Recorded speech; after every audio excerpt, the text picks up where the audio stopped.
Merci beaucoup.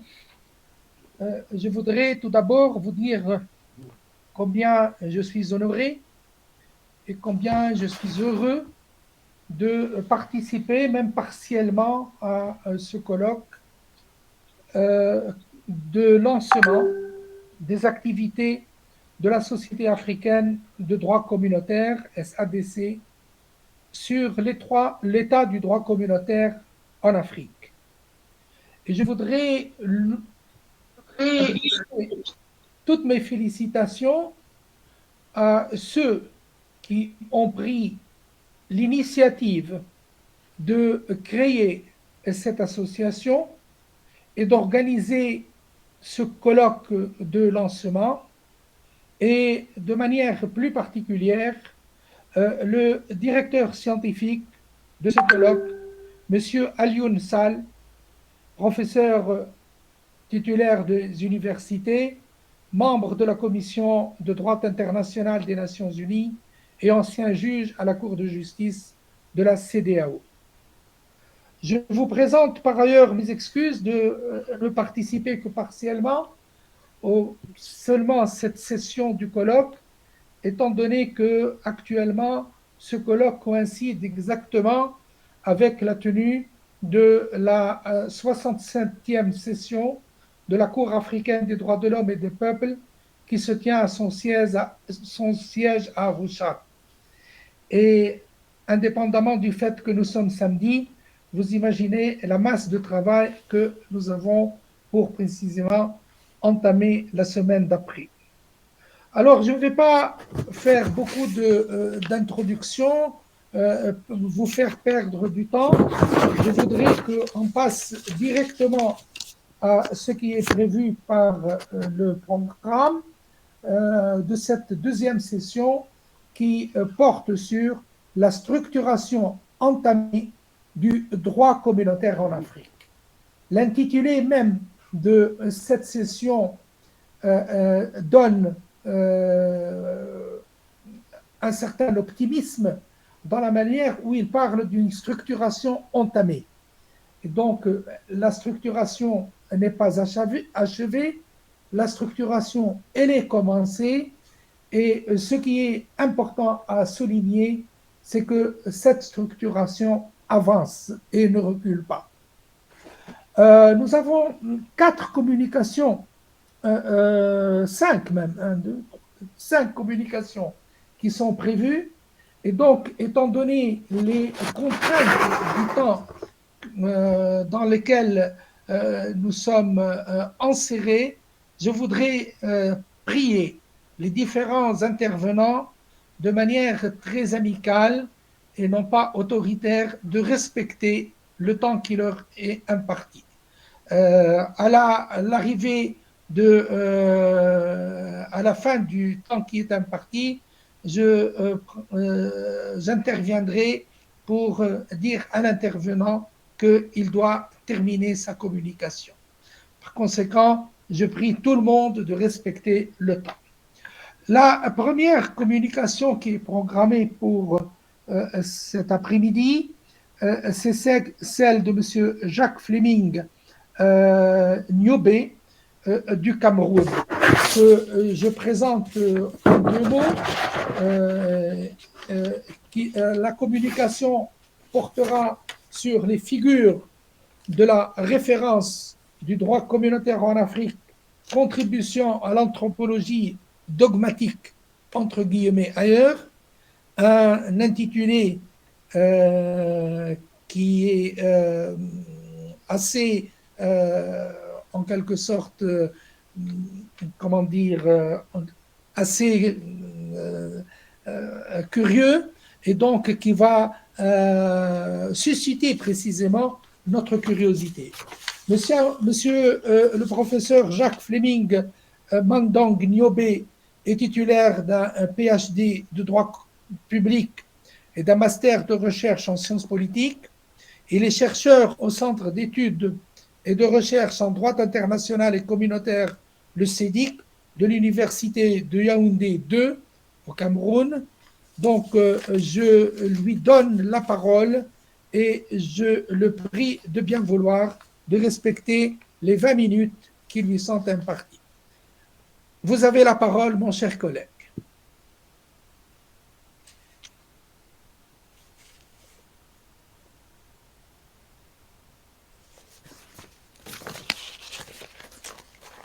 Est-ce qu'il est avec nous?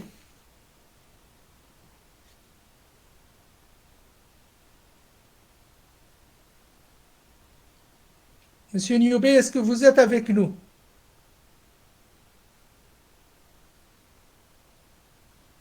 Allô? Allô? Est-ce qu'on m'entend? Oui, monsieur le professeur. Oui, monsieur le professeur. Oui, monsieur le professeur. Oui, monsieur le professeur. Oui, on vous entend, professeur. Alors, On vous entend bien. est-ce que vous avez entendu mon introduction? Oui, enfin, moi j'ai entendu, Bien. oui.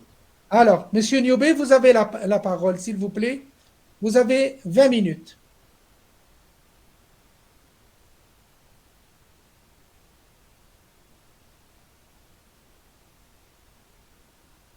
Où est-ce qu'il est, monsieur Jacques Fleming Nioubé?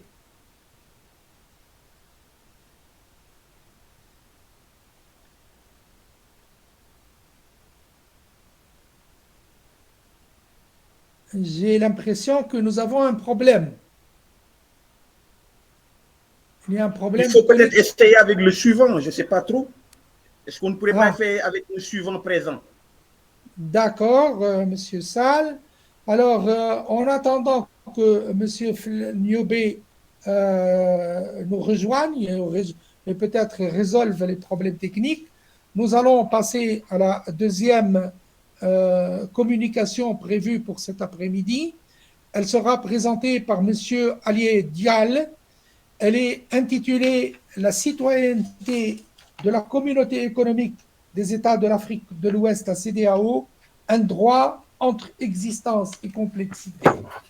Monsieur Dial est docteur en droit public. Il est enseignant-chercheur à la faculté de droit public de l'Université des sciences juridiques et politiques de Bamako, au Mali, et il est membre du laboratoire d'études en droit, décentralisation et développement. Vous avez la parole, mon cher collègue, pour 20 minutes. Alors, je vous remercie, cher professeur, pour m'avoir donné la parole. Et je saisis l'occasion pour rendre un hommage à tous nos professeurs ici présents, notamment le professeur Alioune Sall, qui a œuvré beaucoup pour notre formation. Je salue également tous mes collègues, amis de par le monde qui sont là. Alors, le thème qui est le mien, qui concerne la citoyenneté de la CEDEAO, un droit entre existence et complexité, rentre dans le cadre du questionnement du colloque qui est de savoir s'il existait ou pas une citoyenneté pour l'Afrique. Donc, c'est dans ce cadre que j'inscris ma communication. Alors, pour ainsi dire, le concept de la citoyenneté renvoie effectivement à une définition polysémique. Donc, étymologiquement, le mot vient du grec ancien, qui désigne tout simplement une personne qui jouit du droit de cité. Donc, évidemment, vous serez d'accord avec moi que cette notion a connu une évolution dans sa définition. Et actuellement, pour rester dans le cadre de notre communauté qui est la CEDEAO, la doctrine d'universitaires ouest-africains qui se sont penchés sur la notion est utilisée pour définir la notion. D'abord, nous avons la définition de M. Ibriga, du professeur Luc Marius Ibriga, pour qui la citoyenneté est une notion qui requiert une condition préalable, une condition nécessaire et une condition substantielle.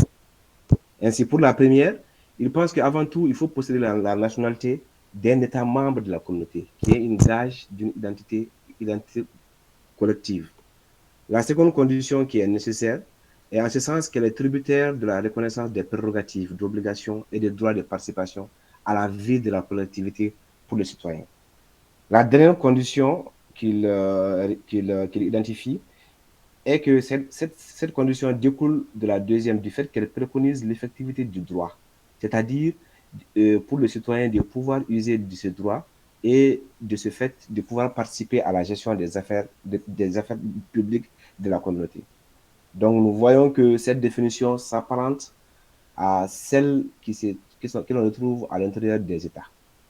Cette idée est aussi partagée par le professeur Sall, qui dit que l'approche analytique de la notion de citoyenneté, c'est-à-dire la recherche de ces éléments constitutifs, se trouve que les composants de la citoyenneté peuvent être distingués selon qu'elles consistent en des prérogatives immédiates qui échoient directement aux individus ou qu'elles s'inscrivent dans une forme de participation au fonctionnement de la communauté ou de l'Union. Donc, nous voyons qu'à travers ces deux définitions, le concept reste une notion assez polysémique. Donc, au sein de la CEDEAO, c'est l'article 27, paragraphe 1 du traité qui dit que les citoyens de la communauté sont les citoyens des États membres qui remplissent des conditions qui restent à définir par le protocole qui porte le code de la citoyenneté de la CEDEAO. Et ce protocole qui date de 1982, du 29 mai 1982, signé à Cotonou, dit que toute personne qui, par descendance, a la nationalité d'un État membre et qui ne jouit pas de la nationalité d'un autre État non membre de la communauté, toute personne qui a la nationalité d'un État membre par lieu de naissance et dont l'un ou l'autre des parents est citoyen de la communauté, à condition que cette personne ayant atteint l'âge de 21 ans opte pour la nationalité de cet État membre, ou toute personne naturalisée d'un État membre qui renonce expressément à la nationalité d'un État non membre. Que ce sont ces personnes qui sont appelées les citoyens de la communauté. Là aussi, le constat est le même. Nous voyons qu'il n'y a pas une définition clairement dite, mais le protocole se contente de dégager les modalités d'acquisition et les avantages liés au statut de citoyen au sein de la CEDEAO. Un autre constat non moins important s'impose, c'est celui du contenu de la citoyenneté. Quand on regarde les définitions préalablement dites et la définition qui est dite au niveau de la CEDEAO, nous voyons que sur bien des points, il y a une différence de contenu. Quand M. Ibriga reconnaît la participation de la citoyenneté et que le professeur Alioune Sall dit qu'il faut qu'on cherche les éléments substantiels du contenu, nous voyons que celui de la CEDEAO ne correspond pas exactement à la notion de citoyenneté dans un État. Donc, puisque la notion de citoyenneté a été d'abord étatique, avant que toute autre entité ne s'en approprie, à l'instar de la CEDEAO, il est important de savoir que son contenu n'est pas exactement pareil à celui de la citoyenneté étatique. Et n'est pas aussi pareil quand on la compare à d'autres entités du même genre, notamment l'Union européenne. Donc, une dernière remarque se trouve dans le fait qu'on a l'impression que cette citoyenneté au sein de la CEDEAO est dépourvue de contenu, elle est pauvre. Parce que comparativement, comme je viens de le dire, aux autres communautés du genre, elle est vraiment pauvre. Donc la question à laquelle notre communication va tenter de répondre, c'est de savoir si la citoyenneté de la CEDEAO existe vraiment. Est-ce que cette citoyenneté, comparativement aux autres, varie de contenu selon que l'on se trouve dans une organisation internationale à une autre? De toute évidence, nous venons de montrer que la notion, elle n'est pas figée, elle est dynamique et résulte d'une quête de tous les jours. Au fur et à mesure que le processus d'intégration avance, les ressortissants de l'entité intégrée devraient gagner en droit et peut-être s'acquitter davantage de devoirs. Donc, la communication va s'articuler autour de 2 points. Le premier point est que quand on analyse le protocole de la CEDEAO, nous voyons que sa philosophie repose sur une idée d'exclusivité et d'effectivité du lien des nationalités, qui va être le premier point de notre communication, et qu'elle insuffle une démarche aléatoire au concept même de citoyenneté au niveau de la CEDEAO, qui va être le deuxième point. Donc pour le premier point, à savoir que la citoyenneté de la communauté est exclusive et effective, nous partons toujours avec l'analyse du protocole sur la citoyenneté. Les termes utilisés par le législateur dans ce protocole affichent nettement son ambition, c'est-à-dire d'abord l'exclusivité. Donc, de prime abord, dans cette partie, il est sans contexte établi que cette notion de citoyenneté est intimement liée à la nationalité. Le lien de nationalité que le prétendant à la citoyenneté a avec un État membre. Donc, la citoyenneté découle nécessairement de la nationalité. Or, le problème est que à la nationalité, on attache des éléments culturels et à la citoyenneté des éléments politiques.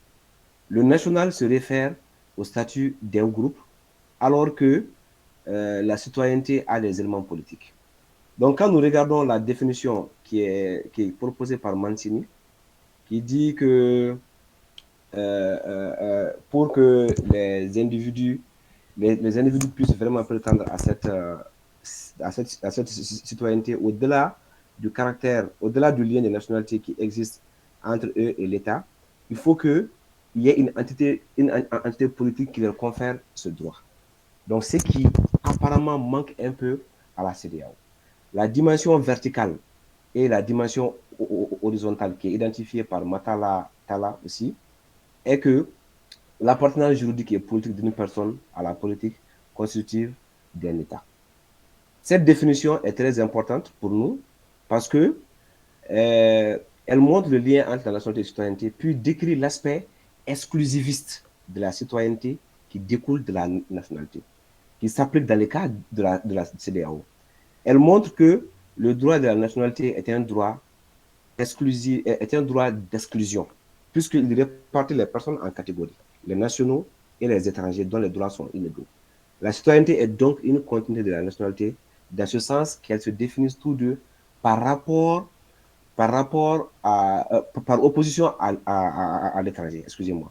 Même s'il ne faut pas penser que tous les nationaux ont la qualité de citoyens. De tout ceci, il découle 3 implications. D'abord, le droit, l'obligation et la raison. Le lien politique volontaire s'exprime désormais par le biais du droit.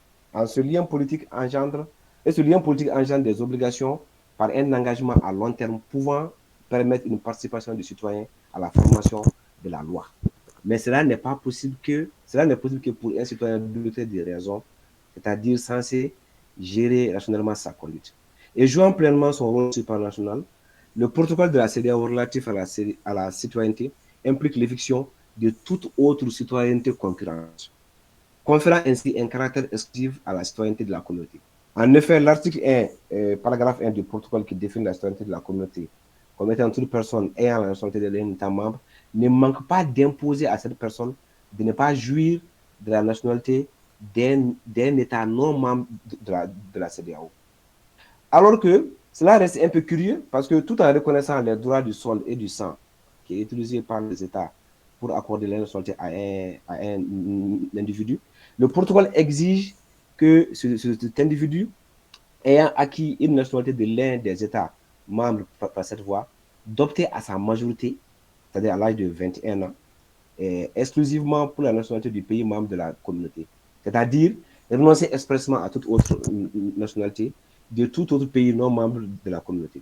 Et cette renonciation doit se faire officiellement et reconnue par les pays non membres de la communauté dont l'individu avait la nationalité. Cette même exigence rétroagit même pour ceux qui ont atteint l'âge de 21 ans avec une double nationalité avant l'entrée en vigueur du protocole. Aussi, les enfants adoptés aussi n'échappent pas à cette règle.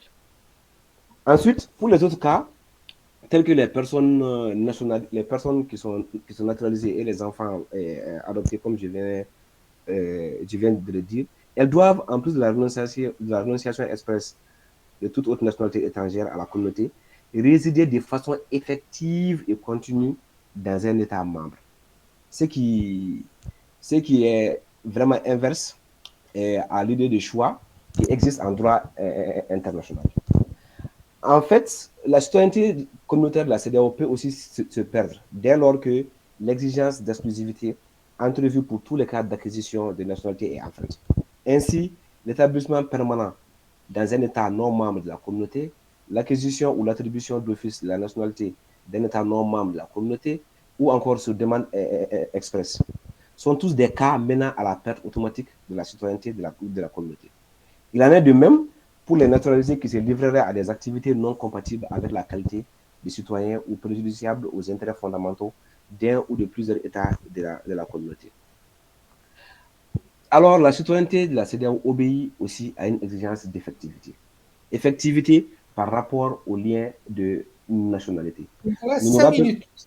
D'accord. Nous rappelons qu'en droit international, il y a ce lien d'effectivité a été établi dans 2 célèbres arrêts, notamment l'arrêt Nothbone et l'arrêt de la CPJI, sur l'échange des populations gréco-turques, où dans le premier cas, on a dit que le test de l'effectivité du lien de nationalité est une exigence, mais dans le second cas, on estime que cette qualité de ressortissant d'un État ne peut se fonder que sur la loi de l'État.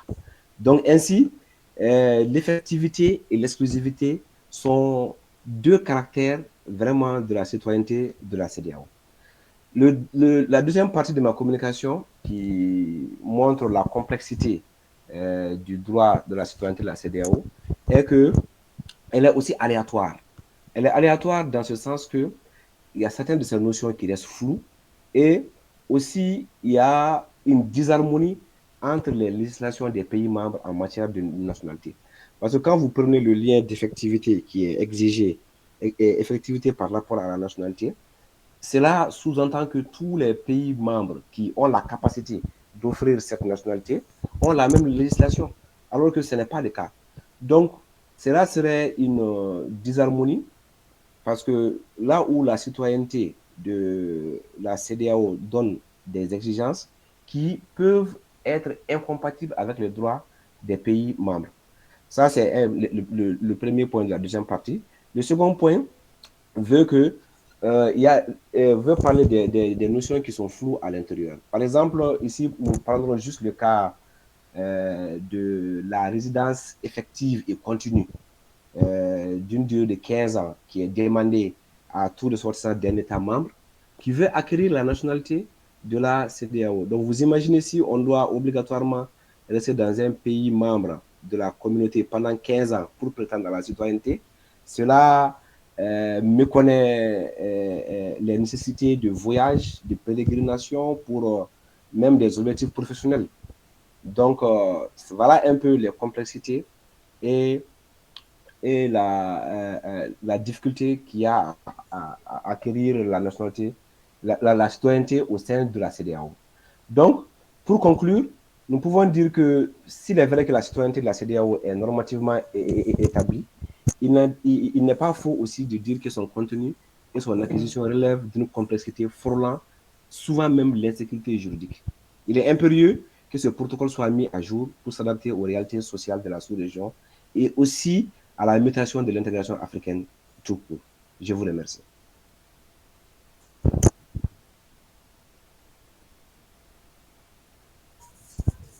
C'est moi qui vous remercie doublement. Je vous remercie pour la qualité de votre exposé, sa limpidité, sa rigueur. Vous avez précisément montré les caractères de cette nationalité communautaire au niveau de la CEDEAO, mais aussi les difficultés qui sont posées au niveau non seulement communautaire, mais aussi national. Je vous félicite également pour avoir respecté le temps qui vous a été imparti, et donc je pense que par la suite, il y aura sans aucun doute des questions qui vous seront adressées. Je ne sais pas si le premier intervenant a pu nous joindre. Est-ce que M.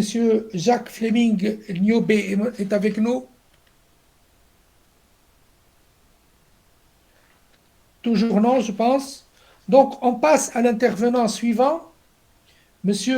Alexandre Barrault, qui va nous présenter une communication portant sur le cadre harmonisé des finances publiques, CHFP, de la Communauté économique et monétaire de l'Afrique centrale, la CEMAC.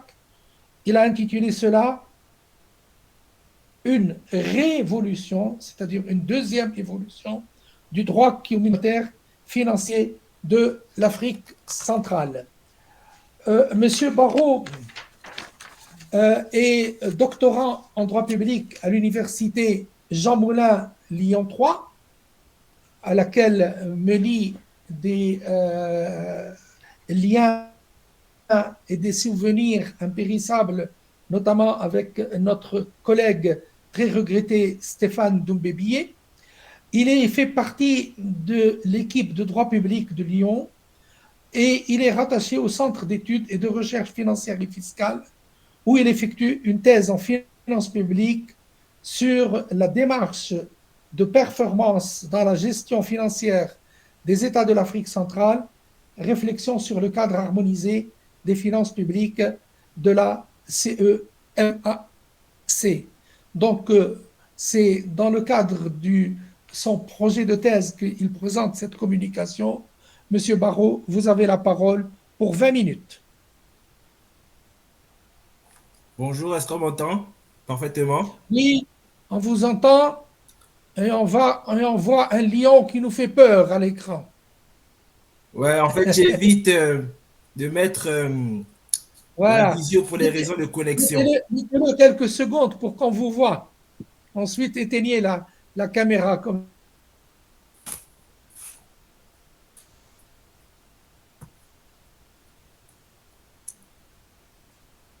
Est-ce qu'on me voit bien comme ça? Je suis bien vu? Moi, je ne vous entends pas. Est-ce qu'on m'entend? On vous entend, allez-y. Parfait. Alors, effectivement, je suis doctorat à Lyon 3 et vous l'aurez compris, je fais une thèse en finances publiques et c'est donc la raison pour laquelle également à travers l'intitulé de ma communication, on ressent bien en fait le caractère financier. Et donc, c'est effectivement dire que c'est une communication qui s'inscrit en finances publiques et que j'ai essayé de mettre en rapport avec le domaine communautaire.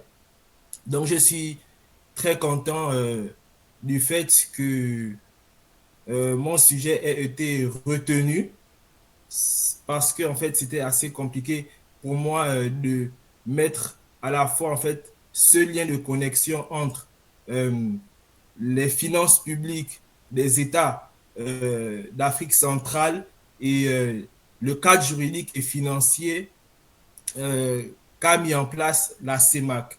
Donc je remercie le comité d'organisation pour la rétention de ma communication. Ça me fait plaisir et je la fais avec grand plaisir. Et marquer également quelques mots de gratitude en disant en fait que je commençais par vous féliciter parce que c'est une très belle initiative à la fois en fait de faire la promotion du droit communautaire, le choix du sujet qui est fait, c'est très intéressant et aussi de réfléchir en fait sur l'idée de bien implémenter les questions de droit communautaire en Afrique centrale, ce que je trouve davantage intéressant. Donc, pour rappel, ma communication effectivement s'inscrit dans le cadre harmonisé des finances publiques de la CEMAC que je présente comme une révolution ou une évolution du droit communautaire financier. Mais je ne saurais me soustraire à un premier travail de définition. Et à mon avis, je pense que les deux premiers termes qui doivent être définis sont de manière évidente le cadre harmonisé et la CEMAC. Mais ce sera des définitions en fait très expéditives. Et donc, on sait très bien en fait que la CEMAC, c'est la communauté des États d'Afrique centrale, la communauté économique des États d'Afrique centrale. C'est né du traité de N'Djamena de 1994 au Tchad. Et cette communauté est une institution communautaire qui agit à travers plusieurs moyens institutionnels. On a par exemple la conférence des chefs d'État, on a le conseil des ministres de l'UEAC, il y en a la commission de la CEMAC, mais il y en a tant d'autres. Et parmi ces moyens d'action institutionnelle, l'UEAC a pris une sorte de cadre harmonisé qui se constitue en fait de 6 directives communautaires. C'est un dispositif juridique communautaire. Et donc, ce cadre harmonisé s'applique sur plusieurs domaines des finances publiques des États membres. Ça s'applique par exemple en termes de domaines sur les lois de finances, sur la comptabilité publique, sur les principes de gestion budgétaire. Et donc, c'est vraiment pas mal de domaines que ça touche. Et donc, il a été pris le 19 décembre 2011. Et pour comprendre ce cadre harmonisé et que je présente comme une véritable révolution ou évolution du droit communautaire financier des États d'Afrique centrale, j'ai essayé en fait de le concevoir sur 2 angles. À la fois comme un dispositif juridique technique, l'instrument, un outil qui modernise la gestion des finances publiques des États membres, mais à la fois aussi comme un dispositif juridique technique qui s'inscrit dans un projet politique. Et donc, comme dispositif technique qui modernise la gestion des finances publiques des États membres, il y a eu 2 réflexions. Et donc, une première réflexion, c'est d'avoir mis ce qu'on a appelé en fait la budgétisation par objectif de programme, qui est en fait un élément très, très pertinent pour amener les États membres à mieux gérer leurs finances publiques. Je prendrai par exemple pour cas bien précis la différence qui est désormais faite entre ce qu'on a appelé à l'époque un budget fondé sur une logique des moyens qui s'oppose à ce qu'on appelle aujourd'hui un budget par objectif de programme. Un exemple bien précis, c'est que quand on est dans la logique de moyens, le budget de moyens, les ressources ne sont pas très bien contrôlées parce qu'il y a en fait une séparation entre ce qu'on appelle les autorisations nouvelles et les autorisations des services votés. Les autorisations des services votés qui prennent généralement 90%, voire 85% du budget ne sont jamais en fait contrôlés parce que ça fait l'objet en fait de missions déjà votées et qu'on reconduit à chaque fois d'une année sur une autre.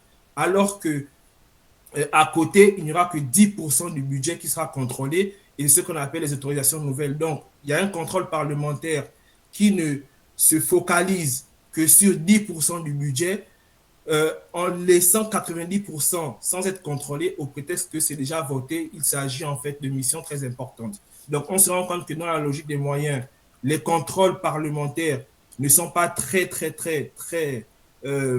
gestionnaires, ne sont pas très gestionnaires. Et donc, il a fallu passer à une nouvelle façon de conduire les politiques publiques. Et une nouvelle nomenclature est née, ce qu'on appelle en fait la nomenclature par mission, programme et action. On voit bien en fait que maintenant les choix se font en termes de politique publique, ce qui est en fait une très bonne chose. Une deuxième idée, c'est de désormais en fait penser la gestion des finances publiques sur le long terme, ce qu'on a appelé la pluriannualité des finances publiques. Désormais, il faudra éviter que l'État gère ses finances publiques sur une vision trop limitée de 1 an, selon le principe en fait de l'annualité des finances publiques, qui est un principe budgétaire très traditionnel. Mais donc, on a remarqué en fait que les États conduisaient les politiques publiques sous une forme un peu très limitée, c'était une forme de myopie budgétaire. Et donc, effectivement, pour éviter que les États ne soient en fait dans cette vision limitée de gestion, on a dit en fait qu'il fallait passer à une sorte de gestion sur plusieurs années qui serait compatible à la fois avec une dépense efficace, mais aussi avec l'idée en fait d'atteindre une sorte d'équilibre des budgets qui éviterait de davantage avoir des endettements. Et donc, ce sont ces deux grands principes qui structurent la nouvelle gestion des finances publiques. Et ensuite, une deuxième idée, et c'est le grand de ma partie, c'est de dire en fait que ce dispositif qu'on appelle la CEMAC s'inscrit dans un projet politique, lequel c'est celui de renforcer en fait la démocratie qui se fait à 2 niveaux. En renforçant les pouvoirs du Parlement, le Parlement devient en fait une institution en fait très importante dans le contrôle des finances publiques à travers un renforcement de ses missions vers ce qu'on appelait le contrôle de l'évaluation des politiques publiques, mais aussi un contrôle plus performant à travers les dispositifs de gestion qui sont attribués au Parlement. Ensuite, une grande exigence qui est également posée par le cadre harmonisé, c'est celui en fait de renforcer la démocratie en donnant une obligation aux États de participer à l'information des citoyens. Donc, aussi dire que maintenant, la gestion des finances publiques n'est plus seulement une histoire en fait de l'État et de ses dirigeants, mais que désormais, les informations budgétaires pour leur transparence doivent être également conduites à ce que même les citoyens soient très bien informés. Et donc, c'est ce travail un peu de cadre harmonisé en termes de technique de gestion des finances publiques et cadre harmonisé en termes de projets politiques et donc de renforcement de la démocratie. C'est un peu ce que j'avais à présenter comme idée. Merci.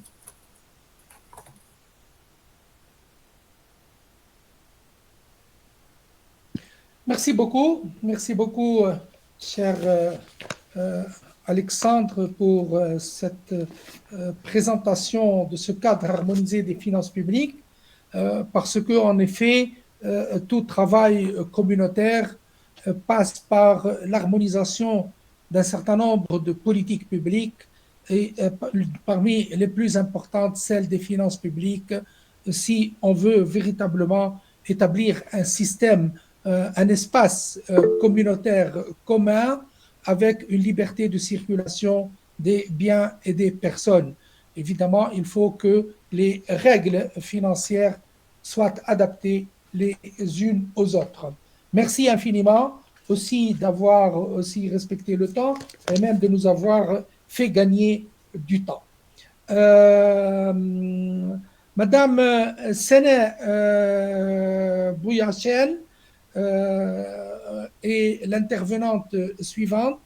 Elle va nous parler de la régulation des investissements étrangers en Afrique à l'ère de la géoéconomie.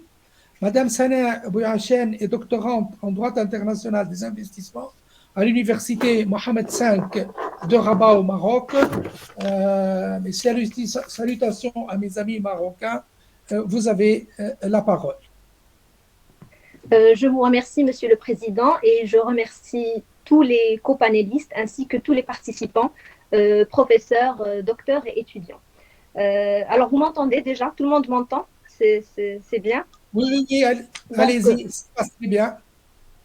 D'accord. Donc, ma thématique s'articule autour de la régulation des... Oui. Je vous rappelle que vous avez 20 minutes. Oui, bien sûr, Merci, professeur. Donc, la thématique s'articule autour de la régulation des investissements étrangers en Afrique à l'ère de la géoéconomie et sa participation à l'intégration régionale du continent. Donc, il faut savoir que l'intégration régionale conduit à des liens économiques, institutionnels et politiques plus forts entre des pays géographiquement proches. Et c'est donc un moyen d'accroître les relations entre les pays en supprimant les barrières et les contraintes pour faciliter la coopération, notamment en réduisant les barrières commerciales.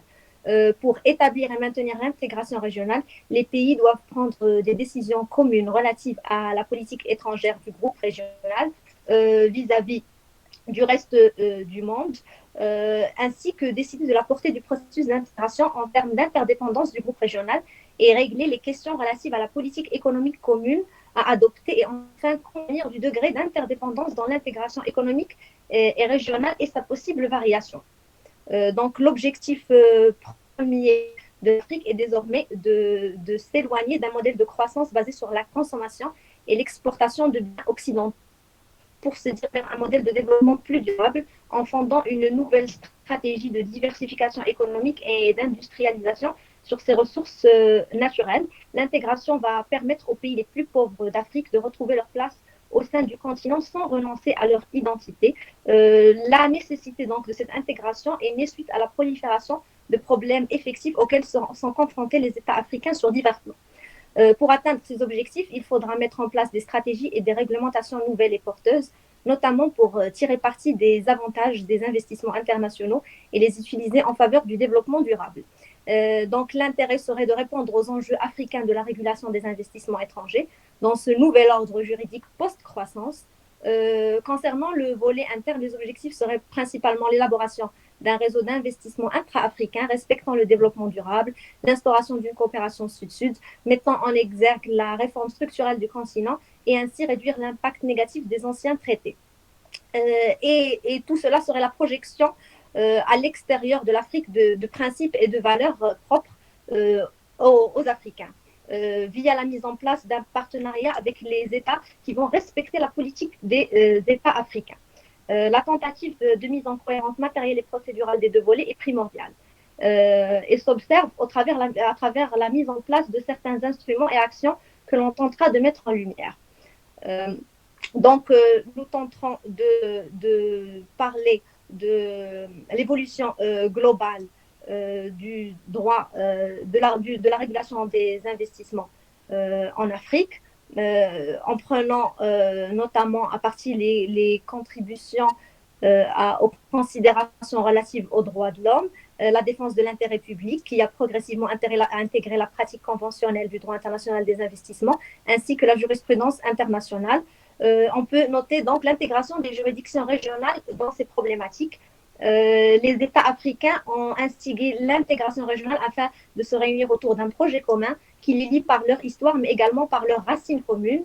Notre étude aujourd'hui va souligner comment la création ou la refonte de certains mécanismes de procédure et de normes, même de manière très, très minime, garantirait que les États disposent de la marge de manœuvre nécessaire pour prendre des mesures pour lutter contre divers changements et faciliter une transition énergétique et écologique et protéger les droits des citoyens.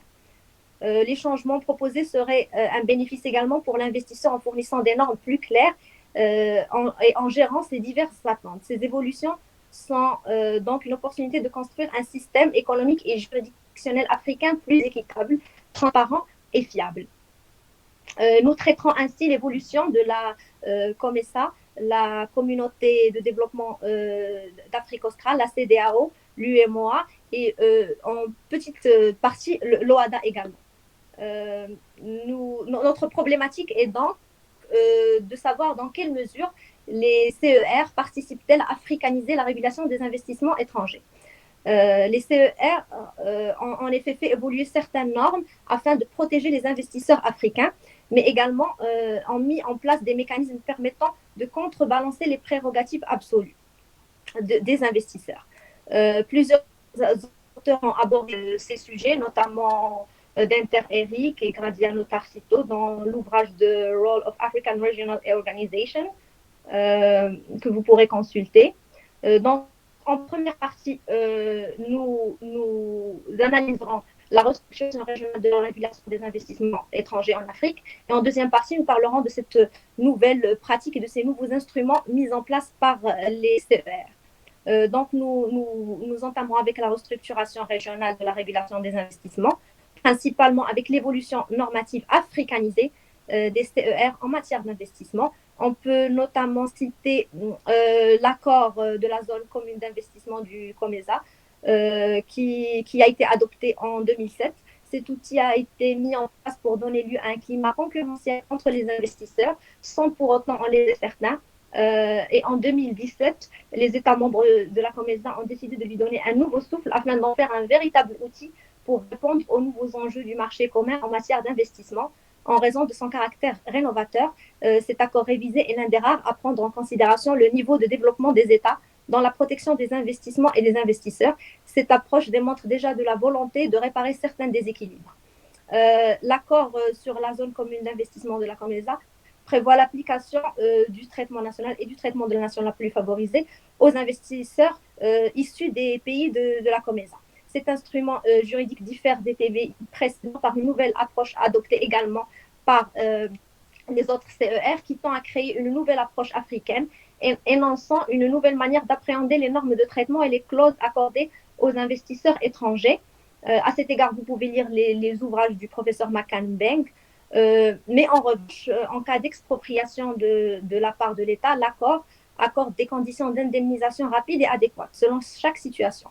En 2008, Également, la CEDEAO a convenu de l'ajout d'un acte additionnel sur la protection des investissements qui est entré en vigueur en 2009. Cet acte met en avant la responsabilisation des investisseurs en distinguant l'obligation de préétablissement à l'article 12 du dit acte et de là à conduire des études d'impact social et environnemental préalables à l'établissement. La réforme donnera lieu à l'adoption ensuite d'un code d'investissement commun pour les États membres de la communauté. Il y a en outre une interdiction de discrimination entre investisseurs qui est le fil conducteur de cet acte. Au terme de cet instrument juridique, chaque État membre de la CEDEAO est tenu d'accorder une clause de traitement national et une clause de la nation la plus favorisée pour les investisseurs. Notamment, cela est cité à l'article 6, paragraphe 4. Outre la protection des normes, ce texte prévoit de s'opposer aux mesures d'expropriation sans indemnisation. Pendant longtemps, le traité révisé de la CEDEAO a promu l'harmonisation des codes nationaux et l'adoption d'un code communautaire unique pour les investissements. La CEDEAO a finalement réussi à l'adopter en 2018. Ce code est bien plus complet que l'acte additionnel de 2008 et met en exergue la manière dont les investisseurs étrangers doivent être traités en mettant en avant les droits et les obligations des États et des investisseurs, notamment dans l'article 6. Ce code maintient l'application de la clause de traitement national et la clause de la nation la plus favorisée. Cependant, contrairement au TBI d'ancienne génération, ce texte énumère de nombreuses exceptions à leur application que vous pouvez voir à l'article 7 et 9. Le code combine la protection des intérêts nationaux avec la protection des investissements. Le pouvoir de réglementation des États hôtes implique donc en autre mesure la prohibition de l'appréciation des standards. En 2011, la communauté de développement d'Afrique australe a conclu un modèle de TBI et en 2016, un protocole sur la finance et l'investissement réactualisé. Ce protocole réactualisé met en avant la contribution de l'investissement au développement durable que l'on peut voir en son annexe 1 relative à la coopération en matière d'investissement. Le code réitère à plusieurs reprises la notion de développement durable parmi ses objectifs. Cette version réactualisée du protocole met en place une indemnisation juste et appropriée que vous pouvez lire au sein de l'article 5, paragraphe 1, en cas d'expropriation et de nationalisation qui a été jugée suffisante. Le protocole également donne lieu à un traitement préférentiel pour les investisseurs nationaux issus des États membres. Cependant, le véritable apport de ce protocole reste dans l'application des clauses de traitement national et de traitement national juste et équitable, ainsi que de la nation la plus favorisée. Si la clause de traitement juste et équitable demeure recommandée, la clause de la nation la plus favorisée est laissée à l'appréciation des États. Désormais, l'Afrique n'est plus seulement le continent qui accueille les investisseurs occidentaux, mais il en exporte également. Et le but des CER est d'encourager ces échanges et créer un cadre favorable aux échanges intra-africains. Nous passerons à la deuxième partie qui va traiter de la mutation des paradigmes. L'accord révisé de la COMESA opère un rééquilibrage des rapports de force entre les investisseurs et les États dans la conduite de leurs affaires. En témoigne la prégnance du droit de réglementation des États d'accueil pour cause d'intérêt public et la mise en exergue des obligations des investisseurs dans ce texte, notamment la partie 4 du règlement ainsi que l'article 22, paragraphe 1. Il s'agit d'une démarche salutaire car il est évident que les accords d'investissement peuvent écorner la souveraineté des États d'accueil. Le protocole de 2006 de la communauté de développement d'Afrique australe reprend les recommandations de l'article 20 du modèle TBI de la communauté et donc met en exergue également le développement durable ainsi que les droits des citoyens. Il met également en place des obligations à la charge des investisseurs, notamment en son article 8. L'acte additionnel déjà de la CEDEAO en 2008 a précisé des droits et obligations des investisseurs à l'égard des pays d'accueil. C'est à cet égard que se manifeste son caractère innovant. Le chapitre 3 de ce texte est consacré aux devoirs et obligations des investisseurs, ajoutant ainsi aux responsabilités d'investisseurs qui jusque-là n'avaient pas spécialement d'obligations à l'égard des États. Si les pays d'accueil ont des droits, ils doivent respecter des obligations de transparence pour éviter l'arbitraire et l'injustice dans leurs relations avec les investisseurs étrangers, notamment cités dans l'article 19. En outre, il prévoit des mécanismes de règlement de différends entre investisseurs et États par le biais d'arbitrage devant les tribunaux nationaux ou les centres d'arbitrage nationaux. On peut également relever le rôle de plus en plus important accordé à la Cour de justice de la CEDEAO, qui doit trancher en cas de litige sur le choix du lieu d'arbitrage. Selon le traité révisé de la CEDEAO, les pays d'accueil ont la possibilité, en vertu de leur propre réglementation, d'accorder un traitement préférentiel aux investisseurs pour atteindre leur objectif de développement. Cela est notamment cité dans l'article 7, paragraphe 3. Et donc, ils peuvent également prendre des mesures pour protéger la vie humaine, animale ou végétale. Cela démontre le découplage du cadre réglementaire des investissements et de la nouvelle pratique des traités. Cette distance est renforcée par l'exclusion d'un traitement juste et équitable. Donc, le Code combine la protection des intérêts nationaux avec la protection en même temps des investisseurs. Le pouvoir du pays d'accueil de réglementer dans cet article signifie l'interdiction d'assouplir les normes et donc de protéger à cet égard l'investisseur également. Ces derniers ont la lourde responsabilité de favoriser le développement des États membres de la communauté, ce que l'on peut trouver également dans l'article 31. Et enfin, le nouveau texte prévoit un mécanisme de règlement des différents inter-États, États investisseurs et inter-investisseurs. Nous remarquons ainsi un changement de paradigme dans la régulation des investissements, et en particulier au sein des CER africaines qui tentent de régionaliser l'intégration et de créer de nouveaux principes tels que la protection des droits des communautés, la protection du climat, le rééquilibrage des obligations. Ces nouveaux paradigmes s'étendent également à l'échelle continentale avec la SGLECAF. L'Afrique doit ainsi protéger ses ressources naturelles, mais également encourager les investissements intra-africains. Le recours aux mécanismes différents africains donne lieu à une nouvelle pratique en matière d'arbitrage également, que l'on va traiter dans la deuxième partie, ainsi que la mise en place de nouveaux instruments. Donc, nous aborderons en deuxième partie la nouvelle pratique conventionnelle. Les communautés économiques régionales africaines telles que la CEDEAO et la communauté de développement d'Afrique australe ont adopté une pratique conventionnelle en matière d'investissement en élaborant des instruments qui intègrent des principes inhérents au développement durable, comme on l'a déjà cité. Si un des aspects et des recommandations de la réforme... Vous avez encore 5 minutes, madame. D'accord. 5 minutes. Hein? D'accord. J'ai bientôt fini. Merci, professeur. Ce sont les critères de protection des investisseurs. Il est clair qu'il y a une oscillation entre la protection de ces dernières et la protection des intérêts du pays d'accueil, comme on l'a dit, et ça se voit notamment au recours à l'appellation Fair Administrative Treatment, article 5 du modèle TBI du Code d'investissement. Ensuite, pour finir rapidement, on pourrait souligner le rééquilibrage du droit de l'arbitrage africain.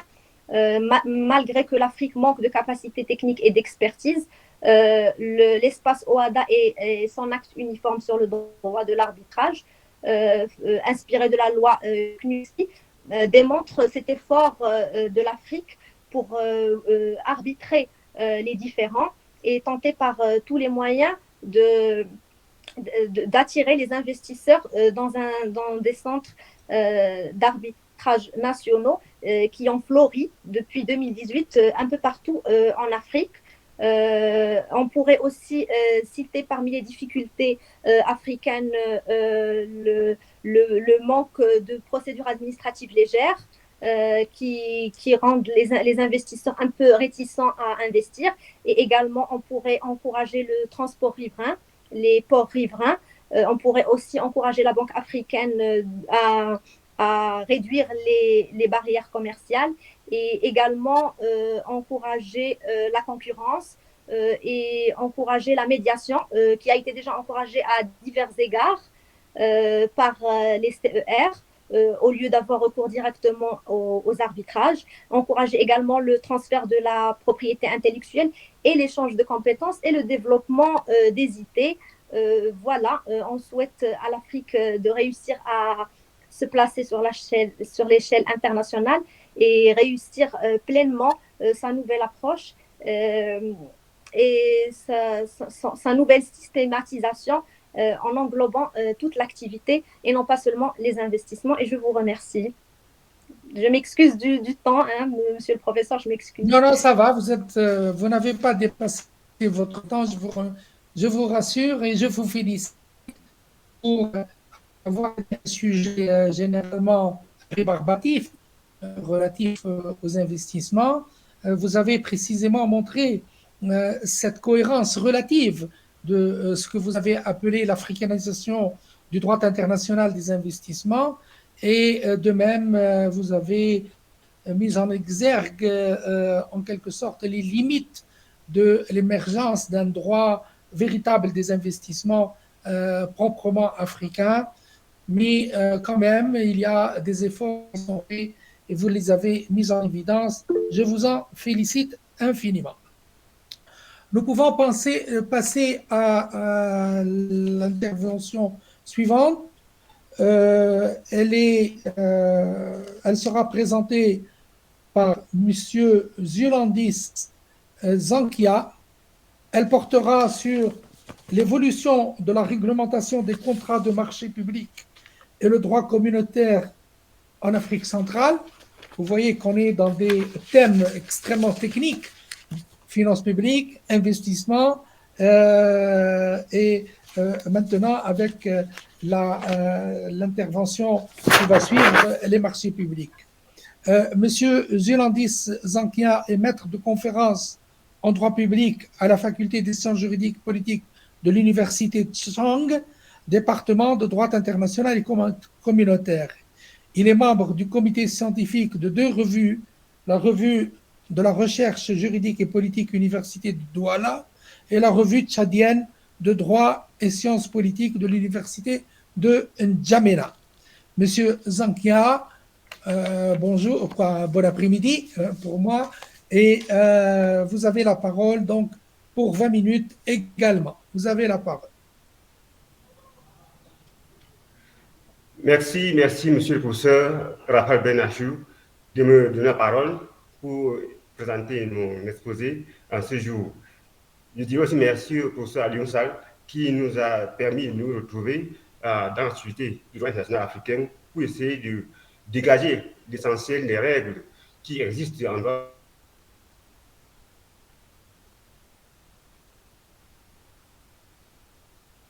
en matière.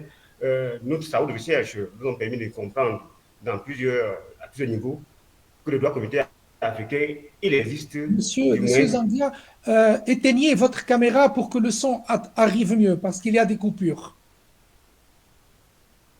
Nos travaux de recherche nous ont permis de montrer que ce droit communautaire africain, il existe, il est là, il existe, il est même effectif, mais son problème, c'est l'efficacité, sa mise en œuvre. Et c'est d'où on a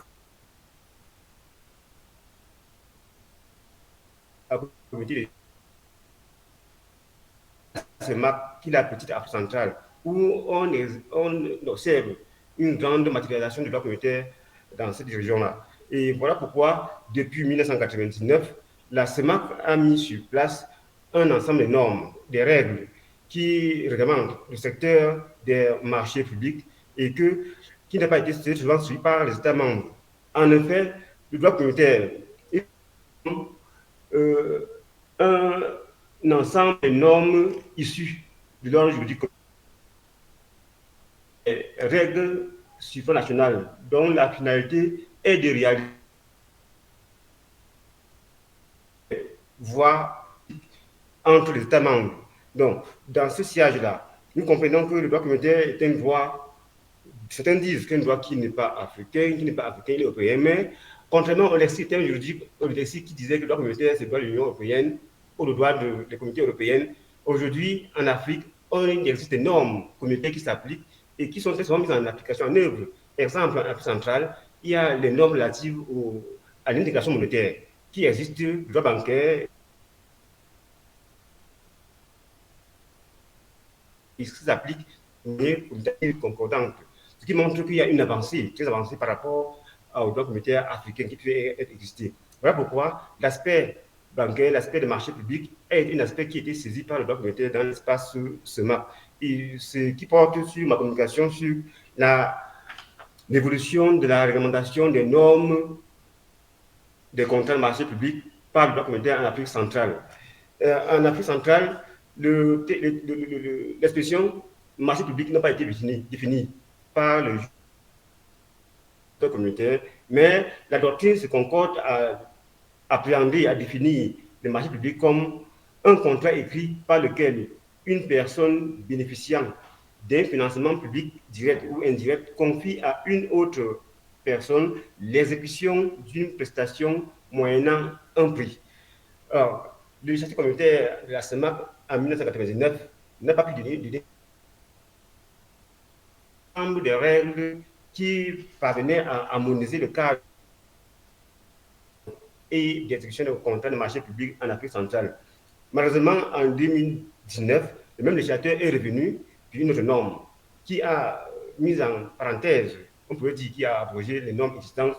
Pourtant, l'ancienne législation n'avait pas encore pris effet. Donc, c'est cette contradiction entre la réglementation communautaire de 1999 et de 2019, 20 ans après, qui nous a poussé à instituer notre réflexion sur l'évolution de la réglementation des contrats de marché public par le droit communautaire en Afrique centrale. De toute façon, trois notions, trois thèmes caractérisent cette évolution. Il y a d'abord, dans un premier temps, une communautarisation, en second lieu, une décommunautarisation et enfin une recommunautarisation du droit communautaire des marchés publics. Pour le savoir, nous allons poser une question centrale qui nous permet de comprendre l'évolution de cette droit communautaire des marchés publics en Afrique centrale. En effet, comment se traduit l'évolution de la réglementation des marchés publics par le droit communautaire en Afrique centrale? Une solution simple nous est parvenue à l'esprit, c'est de savoir l'évolution de la réglementation des contrats des marchés publics par le droit communautaire en Afrique centrale se traduit par l'ambivalence entre la décommunautarisation et la recommunautarisation. Pourquoi décommunautarisation? Il y a un fait notoire. En 1999, les États membres de la CEMAC, contrairement aux États membres de l'UEMOA, qui ont voulu régir les marchés publics par une directive, ils ont choisi un règlement communautaire pour se saisir des questions de contrat de marché public dans l'espace CEMAC. En cela, ils ont mis en place un règlement communautaire dont certaines dispositions harmonisaient les méthodes de passation et d'exécution de contrats de marché public dans l'ensemble des 6 États membres. En cela, il s'agissait en 1999 de consacrer une classification des marchés publics en 1999. Pour ce sujet, la CEMAC a consacré 3 types de marchés publics: les marchés publics de travaux, les marchés publics de fourniture et les marchés publics de services, en laissant de côté les marchés publics spéciaux, sans réglementation. Mais à ces marchés publics, ils ont trouvé un critère de soumission de ces marchés, un seuil qui devait être déterminé de manière séquentielle, périodique, par le Conseil des ministres de l'UEAC, c'est-à-dire de l'Union économique d'Afrique centrale. Et très souvent, ce conseil devait être fixé un seuil par type de marché public et à cela, les États devaient se soumettre à ce seuil. Ce seuil devait être proposé par la commission de la CEMAC, après confirmé par le Conseil des ministres de la CEMAC, qui est l'organe constitué l'ensemble des ministres de l'économie des États membres de la CEMAC. Or, par rapport à ce seuil a existé en 1999, mais toutes ces normes-là, après l'arrivée de la révision du texte en 2019, le législateur communautaire a tout simplement voulu faire table rase, faire silence, passer sous silence l'ensemble de ces normes en décommunautarisant de manière totale l'ensemble des règles relatives à la typologie des marchés publics et au seuil qui devait être fixé de manière plus petite. Ce qui montre que depuis 1999 jusqu'à 2019, les critères qui étaient déterminés contre le marché public et les seuils qui devaient être fixés aujourd'hui, avec la législation de 2019, ces normes-là n'existaient plus et on assiste à une sorte de du droit communautaire des marchés publics, or, ce qui marque une évolution négative du droit communautaire des marchés publics en Afrique centrale. Or, chose curieuse, toutes les législations communautaires en Afrique centrale et les législations nationales en matière de marchés publics comme au Cameroun, au Gabon, au Tchad, toutes ces législations-là prenaient très peu en considération les normes communautaires en matière de procédure de passation de marchés publics. Donc, peut-être les États ont constaté que eux, quand un comité existait, n'est pas appliqué. Au lieu de faire sanctionner, ils ont choisi peut-être en dernier ressort, obligatoire en attendant l'application des normes futures. Mais de ce point de vue, on a constaté que entre 1999 et 2019, 20 ans après, il y a plutôt eu une régression dans la saisine, l'appréhension, la réglementation des contrats de marché public par le législateur communautaire en zone SEMAC. Or, par rapport à cette typologie de marché public qui était dégagée, et on se rend compte que le processus de passation de marché public aussi, on se retrouve que le législateur communautaire, au lieu d'avancer la promesse qui a été faite en 1999 de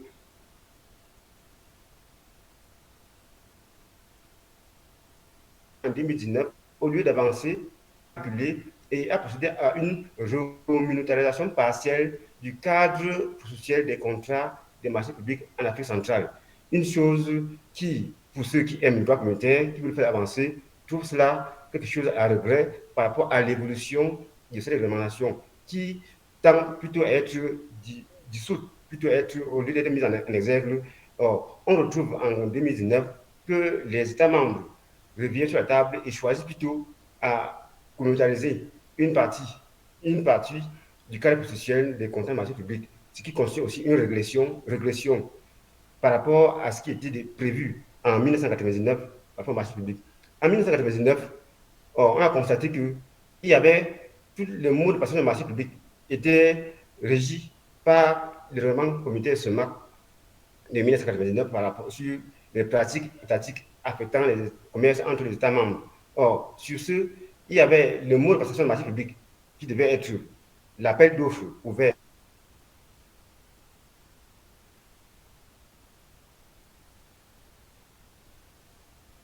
Le mode de passation de marché public qui était imposé par le législateur communautaire SEMAC depuis 1999 jusqu'en 2019. Or, et aujourd'hui, une consécration partielle des modalités de passation de marché public. Parce qu'en 1999, le législateur communautaire avait soumis les États à l'obligation de publicité, l'obligation de transparence et l'obligation de libre concurrence, avec une obligation de la préférence régionale dans la passation des marchés publics. Malheureusement, on se retrouve qu'en 2019, le législateur y revient, il supprime l'obligation de publicité, l'obligation de transparence et l'obligation de la libre concurrence. La seule obligation maintenue en 2019, c'est l'obligation de maintien de la préférence régionale. Voilà, en résumé, comment est-ce que le législateur communautaire, il évolue en dents d'ici, au lieu d'évoluer et sa promesse 99, d'harmoniser de manière complète les normes communautaires, le législateur communautaire, il revient, il régresse.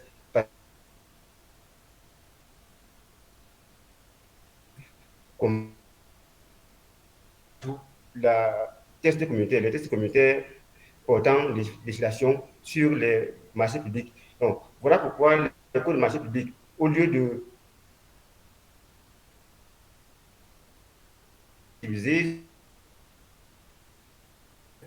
et d'autres qui pensaient qu'il du tout pas, il n'y a pas une prise en compte du test des normes communautaires en matière de marché public. La preuve, c'est que lorsque tout le marché public, lorsqu'il était annoncé, sur appel d'offres, il devait être publié au journal officiel d'État membre et il y avait l'obligation de publication de l'appel d'offres de marché public dans le bulletin officiel de la CEMAC, ce qui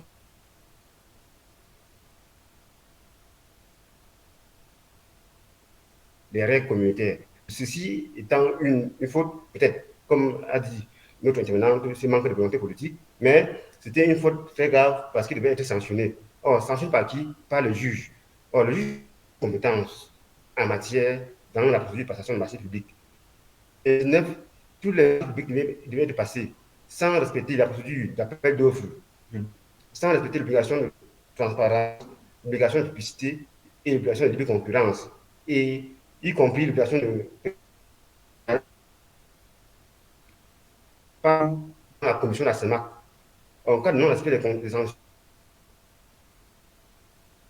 sanctions qui sont le juge communautaire, la Cour de la CEMAC devait être saisie pour le contrôle de la légalité et sanctionner la violation des règles du droit communautaire en matière de passation de marché public. Ce qui semble n'a pas été le cas pendant tout ce parcours. Et au lieu de renforcer cette application du droit communautaire par le législateur communautaire, les États membres ont choisi, à travers le Conseil des ministres, qui est revenu réviser sa norme de 1999 avec une norme de 2019. En 1999, la norme avait 8 articles qui organisaient le cadre harmonisé des marchés publics sur le plan communautaire, mais malheureusement, il a concédé qu'un seul article dans le règlement unique de la concurrence en zone SEMAC qui porte sur les marchés publics et ne légifère qu'uniquement sur l'obligation de,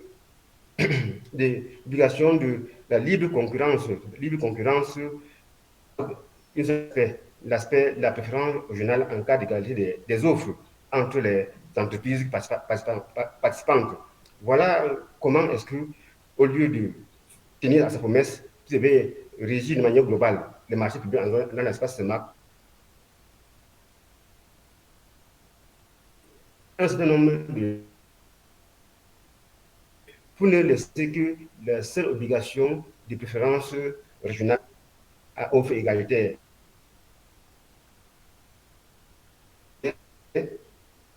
En prenant en contre-pied les règles d'exécution de marché public, on comprend aujourd'hui aisément qu'avec l'évolution de l'organisation du marché public aujourd'hui en zone SEMAC, l'état de droit communautaire est en dégression par rapport à ce qu'il y avait en 1999. On se demande où est-ce qu'on va de la communication vers l'union, vers l'intégration totale, ou comment est-ce que les États peuvent se comporter la sorte en 2019 et régresser cette matière. Peut-être qu'ils considèrent que les marchés publics sont des secteurs sensibles à ce qui touche aux intérêts, mais ce sont des secteurs qui ont été soumis comme ailleurs. Peut-être fallait-il que la SEMAC utilise la technique de l'harmonisation par la directive et non pas la réglementation, par le règlement communautaire qui a une force contraignante. Parce que les États étaient tous en défaillance, ils devaient être soumis devant le juge, la Cour de justice de la SEMAC, à travers le recours à manquement qui enfin a été créé et qui a été repris par les tests relatifs à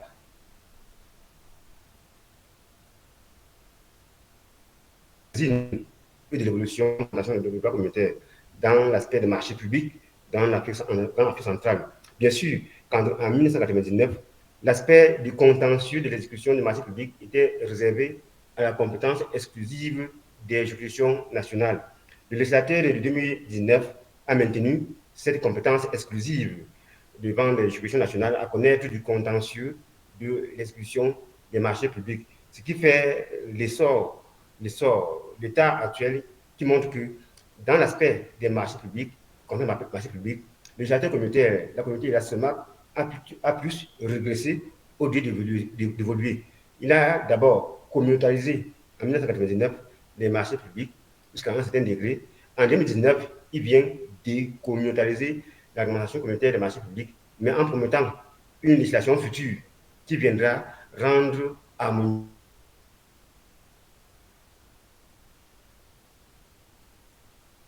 qui est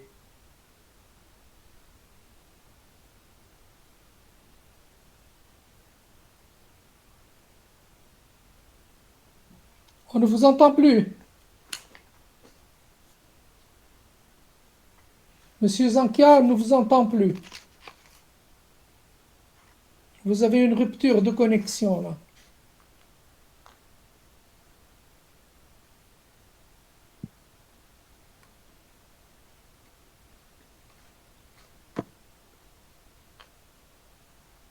Est-ce que vous l'entendez?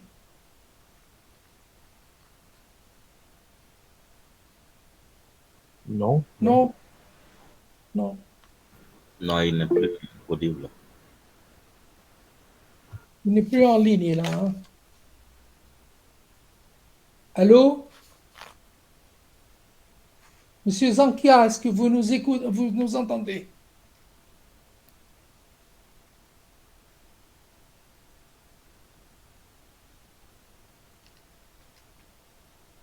Je pense qu'il a eu une coupure d'Internet.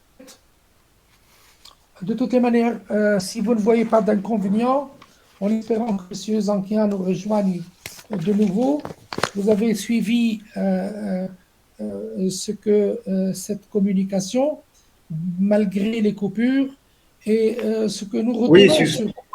Allô, voilà. Allez, vous pouvez conclure, s'il vous plaît, parce qu'il y a eu une coupure. Allô? Allô? M. Zankia, C'est lui, effectivement, c'est moi. allez, Effectivement, concluez, s'il vous plaît. effectivement, j'étais en train de conclure pour dire Ouais. qu'en effet, on est passé de la communautarisation du droit communautaire des marchés publics à la décommunautarisation pour revenir enfin à la recommunautarisation qui est plutôt plus future. Donc, dans l'espoir d'attendre d'une réglementation future complète, on reste sur notre langue, on reste là pour attendre, pour parfaire cette législation en matière de code de commerce et de CEMAC. Sur ce, je vous remercie énormément à l'écoute de donner le permis d'échanger avec vous, communauté africaine, sur le droit communautaire en Afrique centrale et en Afrique en général. Merci beaucoup. Merci beaucoup pour cette communication. Nous avons très bien suivi cette évolution dans d'ici et ce mouvement de va-et-vient entre la communautarisation, la décommunautarisation, la communautarisation de nouveau. Je vous remercie d'avoir traité un aspect extrêmement technique de cette question. Le programme que j'ai mentionne que c'est là la dernière communication. Par acquis de conscience, je voudrais savoir si le premier intervenant, c'est-à-dire Monsieur Benjamin Menda, a pu nous rejoindre. Oui, bonjour. Ah, le voilà. Le voilà. Oui. Alors, il était prévu que j'intervienne normalement à 16h et donc... Professeur Rafa, M. Benjamin doit intervenir au troisième Étant donné atelier. que vous n'étiez pas avec nous, on est passé à la communication d'après. Je vous donne la parole pour présenter votre communication sur l'évolution de la réglementation, sur les figures de référence du droit communautaire en Afrique, contribution à l'anthropologie dogmatique ailleurs. Étant donné que le temps avance, s'il vous plaît, je vous prie de bien vouloir résumer votre communication dans une dizaine de minutes. Je vous remercie.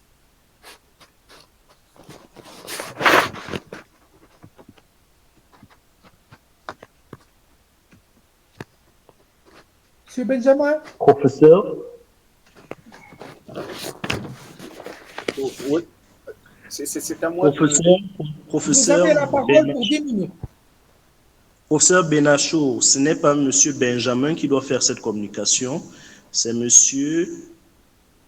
Jacques Fleming Mandin qui n'est pas disponible. M. Benjamin est programmé pour le troisième atelier de réflexion. Ah, ok, pardon. En effet. Vous pouvez directement aller au débat, aux échanges. M. Jacques Fleming Niobe, excusez-moi. Oui, il n'est pas disponible. Il n'est pas disponible. Donc, cela nous donne une trentaine de minutes pour ouvrir le débat sur les communications que nous avons entendues cet après-midi, sur la citoyenneté, sur le droit des investissements, sur les marchés publics et sur les finances publiques. Donc, j'ouvre le débat. Pour ceux qui veulent prendre la parole, je ne sais pas comment ils doivent faire pour se manifester. Je pense qu'ils doivent lever la main. Il y a un onglet en bas, lever la main, vous appuyez dessus, et donc ce qui me permet, moi, de voir que vous demandez la parole. Donc, la discussion est ouverte. Alors, Monsieur Bassan,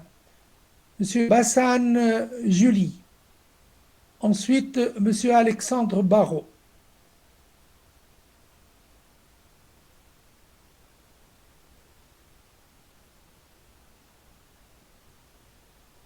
Monsieur Bassan, vous avez C'était une erreur de manipulation, professeur. Ah, Julie, allez, excusez-moi pour cette erreur sur le temps. Désolé. Non, je vous en prie, c'était une erreur de manipulation. Merci. Merci. Vous avez levé la main, vous avez demandé la parole, non? Est-ce qu'on m'entend très bien, s'il vous plaît? Qui est en train de Oui, parler? je vous entends. Je disais donc que c'était une erreur de manipulation. Je n'ai pas levé sciemment la main. Alors, baissez la main, s'il vous plaît, parce qu'elle est toujours levée. D'accord, merci. OK. Monsieur Oumara Abdoulaye, vous avez la parole.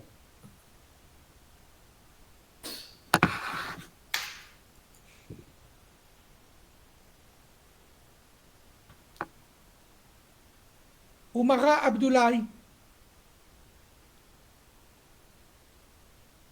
C'est un peu difficile, là. Hein?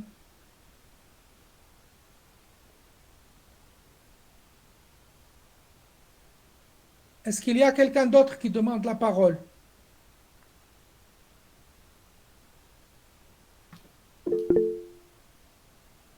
Monsieur Alexandre Barrault, vous avez la parole. Oui, j'ai une question, mais avant tout, je voulais savoir, je me disais, est-ce que un des grands problèmes de l'appropriation du droit communautaire n'est pas surtout lié au fait que on souhaite très souvent régler des questions politiques avec des instruments techniques ou juridiques. Euh, parce que tout à l'heure, par exemple, j'ai bien entendu la belle communication sur le souci en fait de l'intégration en fait d'un droit communautaire à travers les questions en fait de nationalité, tout ça.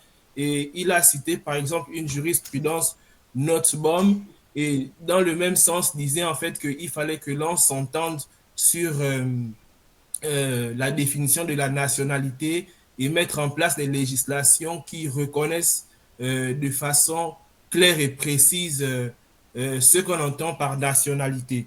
Bon, ça c'est bien de promouvoir en fait le droit communautaire par la législation, le droit, le légal un peu partout. Mais est-ce que le gros souci n'est pas que justement c'est trop d'instruments techniques que l'on souhaite souvent prendre comme des fins en soi pour régler les questions politiques?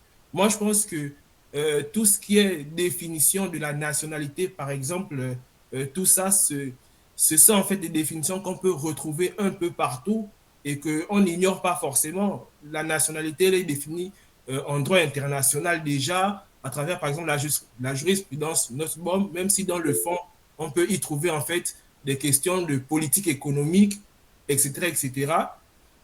Mais en tout cas, les nationalités, les définitions des nationalités sont déjà retrouvées sur le plan international, régional et même parfois national. Donc, ce sont des définitions qu'on n'ignore pas trop au point de vouloir créer de Posez nouveaux votre codes. question, s'il vous plaît. Posez votre question. Ne faites pas une nouvelle communication. Bon, enfin, simplement pour dire que est-ce que la question n'est pas beaucoup plus politique et que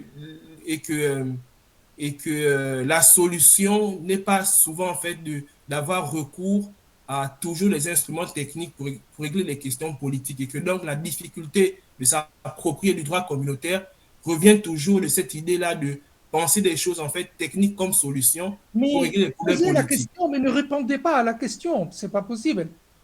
Non, mais j'ai posé la question justement. Voilà, De posez dire, la question. Si vous, si vous avez la réponse, pourquoi vous la posez? À qui non, vous posez-vous cette question? je pose la question au conférencier qui a parlé de la nationalité, D'accord, de la citoyenneté, non pas de la nationalité. la citoyenneté, Merci. voilà. D'accord, merci. Qui demande la parole, s'il vous plaît? Manifestez-vous. Il y a M. Oumara Abdoulaye qui dit qu'il a un problème de connexion. Il a levé la main, mais ne semble pas pouvoir prendre la parole.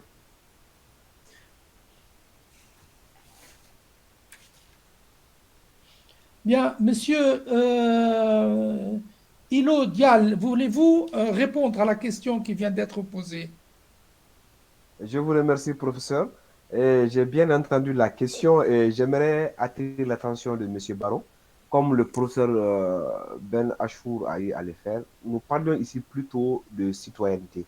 Et le fait que j'ai parlé de nationalité dans ma communication, c'est que la citoyenneté de la CEDEAO a une particularité, c'est-à-dire elle s'appuie sur l'effectivité du lien des nationalités qu'il y a entre le ressortissant communautaire et son État membre. Je m'explique. C'est-à-dire, si je prends exemple, un Sénégalais qui a la nationalité sénégalaise, la citoyenneté de la CEDEAO lui exige de ne pas avoir une autre nationalité d'un pays non membre de la CEDEAO. Un Sénégalais, un Camerounais sénégalais, par exemple, est ressortissant de la CEDEAO, mais n'est pas citoyen de la CEDEAO. Donc, c'est le lien d'effectivité de la nationalité et d'exclusivité de la nationalité dont j'ai fait allusion. Il ne s'agit pas pour nous de faire une nouvelle définition de la nationalité, mais j'ai dit qu'il fallait réviser le protocole de la CEDEAO, qui date déjà, ça fait maintenant 40 ans, qui a été pris en 1982, et que cette citoyenneté est dépourvue de contenu. À titre de comparaison, à l'Union européenne, quand vous êtes citoyen de l'Union européenne, vous avez le droit de voter. Vous pouvez voter pour élire les députés qui vont au Parlement européen. Tel n'est pas le cas de la CEDEAO, où la citoyenneté ne vous donne droit qu'à la libre circulation des personnes et des biens. C'est ça, en fait, l'idée que je voulais avancer. Notre citoyenneté, elle est exclusive, elle est exclusive, elle demande l'effectivité de la nationalité et exclusivement seulement cette nationalité, et elle est compliquée parce qu'on n'est pas arrivé à une harmonisation de l'octroi de la nationalité dans tous les pays membres de la CEDEAO. C'est ce que je voulais dire. Merci. Merci infiniment. Merci infiniment pour votre réponse. Le problème dans cet effort communautaire qui est fait dans différentes régions de l'Afrique, c'est que très souvent, on essaie de reproduire le modèle européen, le modèle communautaire européen, qui, de toute évidence, n'est pas adapté. Et donc, on prend des demi-mesures. On prend des mesures qui n'en sont pas réellement. Comme par exemple en matière de citoyenneté, comme en matière d'investissement, comme en matière d'harmonisation des finances publiques. On n'arrive pas à atteindre précisément ce degré communautaire qui fait que la politique est une. On reste toujours dans la multiplicité et on ne va pas au-delà. Parce que, moi je pense, la vraie volonté communautaire est inexistante. La volonté politique communautaire est inexistante au niveau des dirigeants, peut-être qu'elle existe au niveau des peuples, mais au niveau central, au niveau des pouvoirs, elle n'existe pas. Excusez-moi d'avoir contribué comme ça à la direction, à la discussion. Monsieur Roland, je ne vois pas le nom là. C'est Roland Guirao. Ah, Roland Guirao, voilà, je vous vois maintenant. Vous avez la parole. Donc, en fait, je voulais apporter un petit additif au propos de monsieur Ilo Alaï Dial concernant le problème ou la révision du protocole de la CEDEAO sur la citoyenneté. Si vous me permettez, professeur, bien entendu. Oui, bien sûr, allez-y, je vous en prie. Donc, en fait, la nécessité, effectivement, de réviser ce protocole-là part du fait que, comme il a dit, effectivement, si on est titulaire d'une nationalité d'un État membre de la CEDEAO et à la fois titulaire d'une nationalité d'un État non membre, la CEDEAO ne nous reconnaît pas la citoyenneté. Et ce problème-là va créer également un conflit de normes au niveau de la libre circulation des personnes avec les normes UEMOA, parce que tous les États membres de l'UEMOA sont à la fois membres de la CEDEAO. Alors que la CEDEAO reconnaît, l'UEMOA, reconnaît cette double nationalité-là. Donc, si on est ressortissant malien et en même temps ressortissant français, dans le cadre de l'UEMOA, on a la citoyenneté UEMOA. Mais qu'est-ce qui va se passer si le citoyen UEMOA, qui est franco-malien, se présente à la frontière burkinabé et qu'on lui refuse au motif ou en s'appuyant sur les textes de la CEDEAO, du fait que au niveau de la CEDEAO, on ne puisse pas lui reconnaître la citoyenneté CEDEAO parce qu'il n'est pas entièrement ou exclusivement citoyen d'un État membre de la CEDEAO. Donc, il y a cette nécessité-là, effectivement, de réviser ce protocole-là pour pallier aussi à ce conflit de normes entre l'UEMOA et la CEDEAO. Donc, c'est cet adjectif-là que je voulais apporter. Merci infiniment pour cet éclaircissement très stimulant. Monsieur Dial voudrait ajouter quelque chose. Vous avez la parole. Merci beaucoup, professeur, et je remercie le collègue Roland Guirao pour son additif qui est de qualité.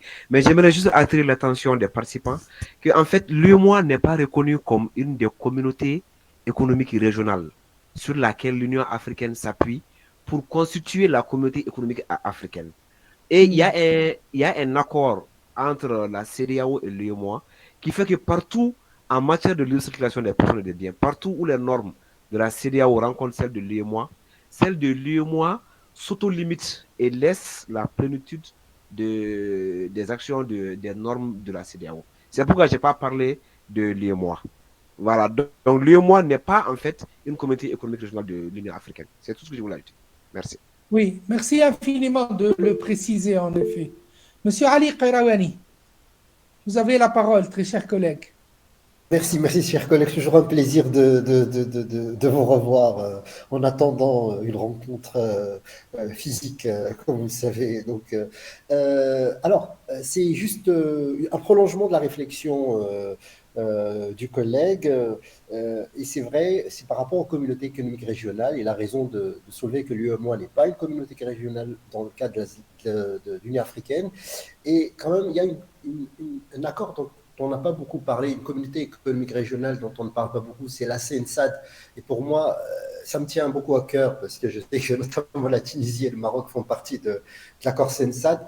Mais je pense que nous devrions travailler ensemble, notamment, et la Société africaine de droit communautaire devrait donner un coup de pouce à cette communauté économique régionale parce que je pense qu'elle peut offrir une réponse aujourd'hui, notamment à l'intégration régionale, face aux nouveaux risques. Parce que c'est vrai que ce que j'ai remarqué dans les interventions qui sont très protéiformes et très riches aujourd'hui, c'est qu'elles abordent différents sujets, notamment qu'elles mettent beaucoup l'accent sur le droit matériel communautaire, ce qui est tout à fait normal à côté du droit institutionnel, mais je dirais que c'est la question de la sécurité. C'est la question de la sécurité. Et je pense que mon collègue comprend parfaitement ce que je veux dire, étant donné qu'il a bien vécu, en fait, après 2011 en Tunisie, et il connaît l'importance de la sécurité, mais je pense que tous les Africains connaissent l'importance de la sécurité, de la stabilité, et je pense que la CENSAD peut apporter quelque chose de plus, et je pense qu'il y a matière à développer, notamment cette communauté économique régionale. Je vous remercie. Oui, cher collègue, la CENSAD n'est pas une communauté économique régionale au sens de l'Union africaine. Les communautés économiques régionales sont connues, la CENSAD n'en est pas une. Et puis, il faut pas se leurrer. Dans la région de l'Afrique du Nord et l'Afrique du Sahel et le Sahel, vous savez très bien, mieux que moi, et malheureusement, et très tristement, ce sont des organisations moribondes, que ce soit l'Union du Maghreb arabe ou la CENSAD. La CENSAD, on a essayé de la réactiver. Moi-même, j'avais participé, quand j'étais ambassadeur à Rabat, à la réunion qui a essayé de la réactiver. Et puis, depuis, rien du tout. La réanimation n'a pas encore pris. Mais juste sur le site de l'Union africaine, il faut savoir que la CENSAD figure parmi les 8 communautés économiques régionales. Oui. Donc, merci elle fait beaucoup. partie des 8. Est-ce qu'il y a d'autres prises de demandes de parole?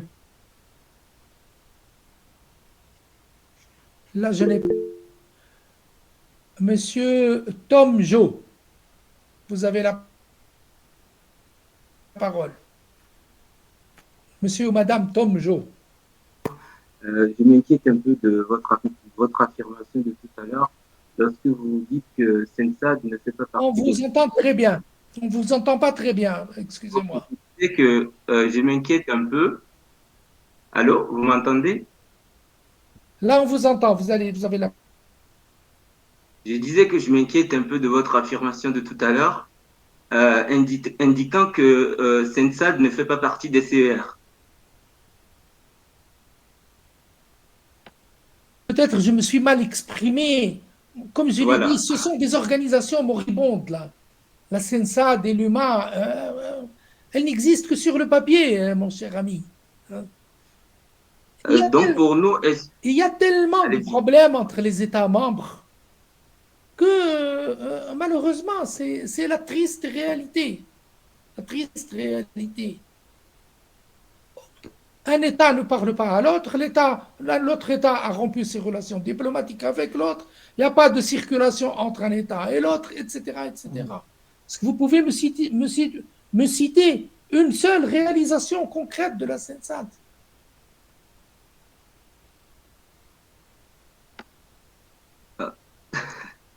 C'est vrai que je vous comprends tout à fait, monsieur le professeur, mais pour nous, un peu doctorants ou qui sommes des jeunes chercheurs qui entreprenons des recherches, vous comprendrez quand même que nous serons tenus de comment la reconnaissance officielle des CER qui a été fait par le conseil, enfin, qui a été fait par comment la décision du conseil exécutif. Voilà.